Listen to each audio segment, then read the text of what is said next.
C'est l'heure du rendez-vous avec vos experts Serre France Maine-et-Loire sur Oxygène Radio. Un nouveau rendez-vous avec le Serre France Maine-et-Loire et j'accueille Michel Besançon, directeur général adjoint de Serre France Maine-et-Loire. Bonjour Michel. Bonjour Laurent. Alors Michel, évidemment, nouveau confinement, nouvelle problématique pour les employeurs et on parle de chômage partiel.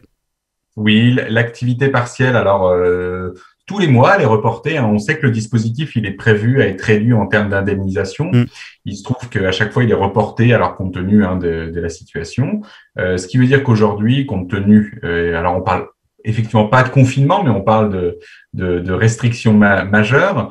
Effectivement, ce qui se passe, c'est que l'activité partielle qui est indemnisée à hauteur de 70% du brut, c'est-à-dire 84% du net, est maintenue aujourd'hui compte tenu des obligations. Et il me paraissait intéressant de faire un petit focus sur un point important administratif. On s'aperçoit, alors je ne sais pas, c'est arrivé courant mars, les demandes qui sont faites, c'est-à-dire quand on fait un avenant auprès de la directe pour pouvoir bénéficier de l'activité partielle, les délais étaient de 4-5 jours au moment du pire de la crise, vers le mois d'avril-mai. On est sorti de cette période-là au mois de septembre où on avait des délais de réponse à 15 jours, c'est-à-dire que l'ASP de la directe pouvait prendre 15 jours pour répondre si pouvait bénéficier de l'activité partielle.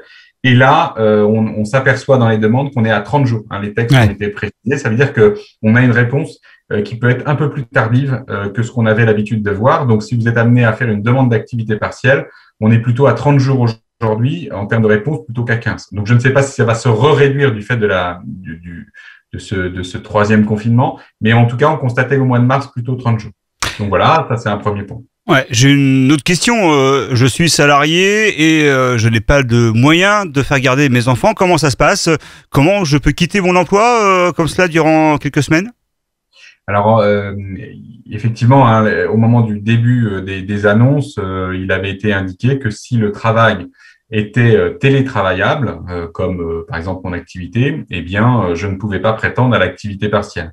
C'est-à-dire que si je peux exercer chez moi mon activité, je ne pouvais pas prétendre à de l'activité partielle. Ça a été reprécisé quand même, comme quoi effectivement, si mon métier est télétravaillable, mais que je ne peux pas réaliser mon travail parce que je dois m'occuper de mes enfants, ce qui est mon cas aujourd'hui. Mes enfants sont en train de travailler à côté sur leur bureau. Eh bien, si je ne peux pas réaliser ma mission, on va dire professionnelle, eh bien à ce moment-là, je suis en arrêt de travail, arrêt de travail pour garde d'enfants, et auquel cas je serai indemnisé selon la méthode de l'activité partielle, c'est-à-dire 84% de mon salaire net. Donc, effectivement, le dispositif fonctionne comme ça. Il faut que les deux parents ne puissent pas ni télétravailler et l'un d'eux bénéficiera alors de l'activité partielle. Il faut faire une attestation auprès de son employeur pour pouvoir en bénéficier.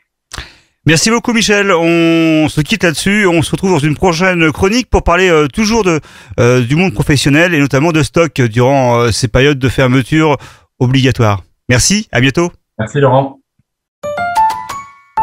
C'est l'heure du rendez-vous avec vos experts Serre France Maine-et-Loire sur Oxygène Radio.